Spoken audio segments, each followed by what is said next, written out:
지난 2022년 9월 8일 70년간 캐나다와 호주, 뉴질랜드 등 영연방 국가들의 수장 자리를 지켜왔었던 영국 엘리자베스 2세 여왕의 사망 이후 74세 왕위 계승한 찰스 3세. 영국은 새로운 왕을 받들게 되면서 영국의 영광을 되찾겠다 이런 기대를 하게 되었지만 현실은 엄청난 경제 위기가 닥칠지도 모른다는 위기감이 발생하고 있다고 합니다. 그 중에서도 가장 문제가 되는 것은 최근 미국의 금리 인상으로 킹 달러 현상, 즉 달러 초강세가 발생하고 있잖아요. 이런 상황이 펼쳐지게 된 이유는 인플레이션을 잡기 위해 나온 것인데, 영국은 생뚱맞게도 대규모 감세 정책을 발표하게 됩니다. 아니, 감세는 시중에 돈을 늘려 유동성을 증가시키고 오히려 인플레를 가속화시켜버리는 요인으로 작용하는 거잖아요. 그러니까 감세 자체가 시중에 돈을 빨아들이지 않겠다는 거고, 재원 마련을 위해 국채를 찍어낼 경우 시중에 돈을 풀어버리는 양적 완화 효과가 나타나기 때문에 인플레는 가속화가 되는 것입니다. 이렇게 영국의 선택으로 경제를 거꾸로 돌려버리는 상황이다 보니 영국의 화폐 제도인 파운드화가 말 그대로 폭락해버리게 되었죠. 결국 파운드 가치는 35년 이래 최저치에 도달하게 되었고, 영국 파운드 쇼크, 즉 영국발 경제 위기에 다다른 상황이라고 하는데, 자 그럼 느레이그 뱀을 전 세계적으로 힘든 가운데 영국이 헛발질을 하다 파운드 쇼크 편 지금 바로 시작합니다. 최근 미국의 공격적인 기준금리 인상으로 현재 킹 달러 현상, 즉 달러 초강세가 발생하고 있습니다. 이로 인해 기축통화인 미국의 달러 가치가 폭등함에 따라 달러 이외의 화폐는 상대적으로 가치가 하락하게 되었죠. 이런 상황은 전 세계적으로 좋지 않은 상황으로 이어지게 되었지만, 그 중에서 가장 대표적으로 영국의 문제가 특히 심각하다고 하는데요. 먼저 최근 영국 물가 상승률이 심상치 않죠. 아무리 지금 상황이 전 세계적으로 물가가 오르고 있다고 하지만 영국은 좀 심해 아니 좀 많이 심해. 지난 8월을 기준으로 주요 7개국의 소비자 물가 상승률을 살펴보게 되면 미국은 8.3%, 프랑스 6.5%, 독일 8.8%, 캐나다 7.0%, 이탈리아 9.0%, 일본 2.8%, 그리고 영국은 무려 9.9%로 가장 높은 수치를 달성하게 되었습니다. 그런데 9.9%라고 하면 그렇게 높은 수치라고 보이지는 않잖아요. 하지만 우리나라 소비자 물가 상승률과 비교를 해보게 되면 2022년 6월을 기준으로 6%가 상승했다고 알려져 있습니다. 그리고 이 수치는 외환 위기였던 1998년 11월 이후 23년 7개월 만에 가장 높은 상승률이라고 하죠. 이렇게 6%의 상승률만 보더라도 이건 좀 심각한 문제인데? 라고 느낄 수 있지만 영국은 9.9%.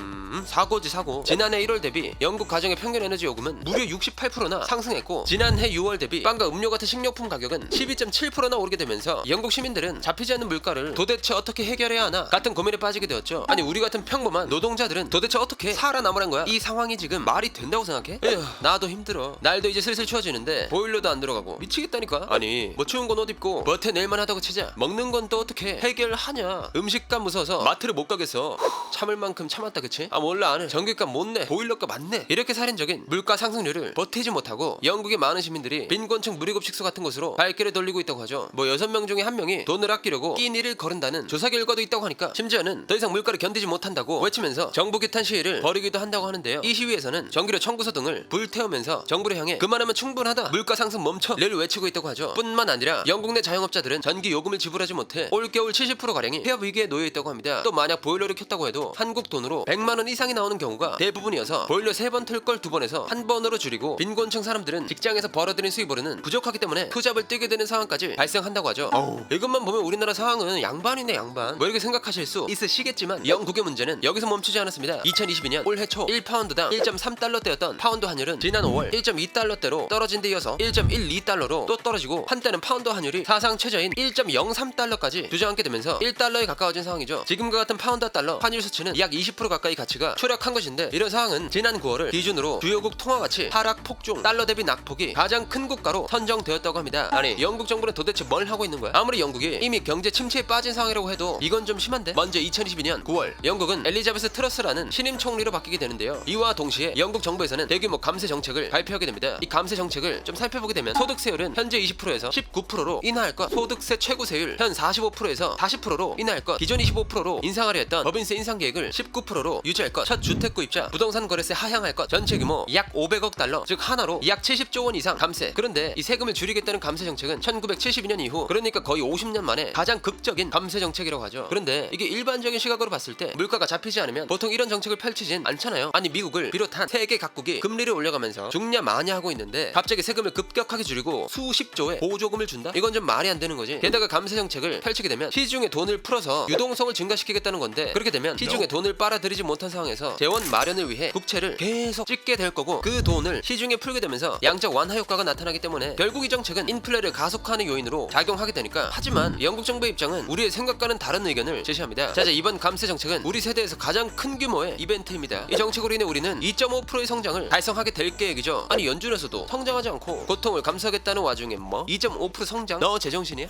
우리는 너무 오랜 기간 동안 돈을 어떻게 분배할지에 대한 싸움에 지쳤어요. 이제는 성장에 포커스, 초점을 맞춰야 한다, 이 말입니다. 와우. 난 이제 할 말을 잃었다. 그래, 너네 마음대로 해봐. 어떻게 되나 지켜나 보자. 이렇게 영국 정부에서는 우리가 생각하고 있던 방향과는 정반대로 흘러가게 되고, 심지어 감세 정책만으로는 부족했는지 또 하나의 정책을 발표하게 됩니다. 자, 감세안은 이미 발표했으니 이번에는 대규모 지출안을 발표합니다. 여기서 말하는 대규모 지출안이 뭐냐 하면 쉽게 말해 돈을 더 쓰겠다는 거죠. 영국 정부에서 말한 대표적인 정책으로는 에너지 부문에서 6개월간 약 600억 파운드를 지출한다. 또 어디서 지출하고 뭐에서 지출한다고 하고 있습니다.